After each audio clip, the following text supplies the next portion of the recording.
Congressman Matt Gaetz has been one of the most outspoken and visible members of Congress over the past few years, but he's now hiding from view after it was revealed that he was the target of a DOJ investigation. Join me to talk about it is Farron Cousins from the Trial Lawyer magazine. Farron, wow, this guy's career's over, if not prison. I mean, that's the simple take on it. This kid could go to prison. Oh, absolutely. And look, every day or so, at this point, I would say every 36 hours, we're getting some kind of new revelation about Matt Gaetz. Maybe it's some kind of criminal activity, or maybe it's just about him being a disgusting human being. But the news that's been out in the last 7 or 8 days about him is absolutely career-ending information. And his whole defense of this, that his family is being blackmailed, even if that were true, and allegedly there's another investigation into that, he thinks that gets him out of trouble. But that blackmailing that he's talking about has nothing to do, really, with anything he's facing. Well, so the guy is going down in flames. Let me tell you, I know McGee. I've known him for a very long time. He's a very credible person. There is no way that McGee or that law firm was trying to extort Eddie Munster here. And by the way, it's funny, when he started looking like Eddie Munster is when all this started coming together. And now, but the stories don't end, you see. Here's the evolution I saw with Gaetz. We asked him one time, would he help on a human trafficking bill, right? And yeah, I'm going to help, because when he was in state legislature, he was really good on the trafficking issue. He was good on anything dealing with trafficking. So we said, okay, he went to Washington. Can you help us on human trafficking? Yes, I'll help you. He was the only no vote for legislation that we had to have. Everybody else said, this is wonderful legislation. Eddie Munster said, no, it's not. So there's a reason for it. Now we see it, right? Yeah, and one thing that I think is being established with all these stories that come out about him, whether it's, the hiring of prostitutes and doing drugs with them, the sex game, showing people topless photos of women he's allegedly slept with, bragging about having access to women from Joel Greenberg, it paints a pattern of behavior.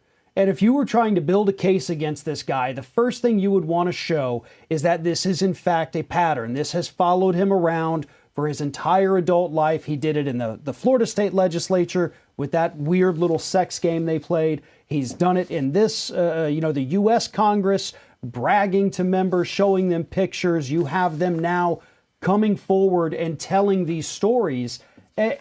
And it shows that this is who this man is. I mean, who does that? Who says, oh, gather around, friends. I want to show you nude pictures and films of women I've been with. They look a little young. I got one hula hooping in the nude. Who in the hell does that? He thought that was good judgment. Tells you a lot about it.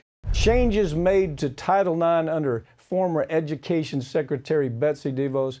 Well, they've alarmed critics who say that students are now discouraged from filing sexual harassment claims. Now many are pressuring Biden's administration to hit undo on this. Joining me to talk about this is attorney Alexander Brodsky. Alexander, let me ask you, when people look at this law, this legislation, they don't even see the most important part of it, do they? They don't understand what the impact is on violence against people in these settings, do they? What's your take? I think that's absolutely right. I'll say that when I was a student, I thought that Title IX was a law that just had to do with women's sports. But Title IX prohibits all kinds of sex discrimination in schools and has for decades required that schools from, kindergarten to graduate school address sexual harassment that students experience. Because if you're being sexually harassed in school, you can't learn. And Betsy DeVos, Trump's Secretary of Education, created new rules for Title IX that turned a sex discrimination law into a weapon against survivors of sexual harassment. She limited what kinds of sexual harm schools are required to address, and she lowered the bar for what adults have to do when a student turns to them for help.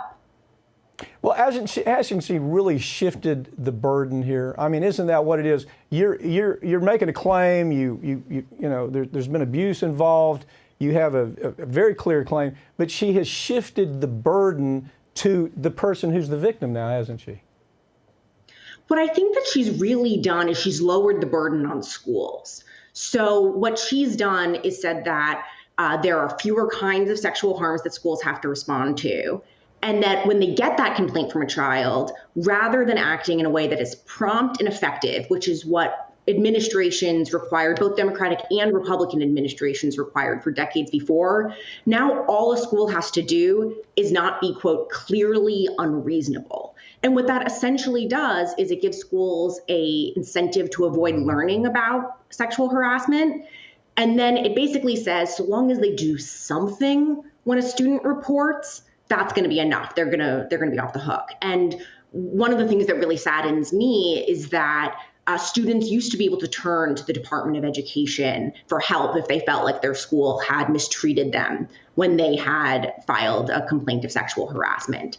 But now, even though we have a new administration, which I think it's clear cares more about student survivors, Betsy DeVos's legacy continues to tie this department's hands because her rules are binding.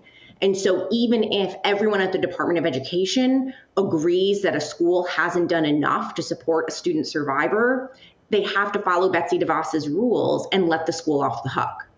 Yeah, what I found incredible about this is everything you're saying is kind of hidden in here, isn't it? If somebody doesn't understand the law, they look at this and say, looks pretty innocuous, till you start understanding what the ramifications are. What I love about your organization, and that's why I love to have you on this show, you're actually litigating a Title IX case brought forward by high school students in California. Your organization does that all the time. Thank you for that. Bring us up to speed on that case, if you would. Sure. So Public Justice represents an organization of high school students in California who are suing the Department of Education. And the goal is to get a federal court to strike down what we see as the most damaging parts of the rule. And I have to say, I have loved working on this suit because we represent this organization, the Women's Student Union in Berkeley, and they are made up of young students. They're high schoolers. They're just trying to learn, and they are taking on the ultimate Goliath, which is their federal government, and saying, "Hey, you need to protect us just as you protected students for decades before."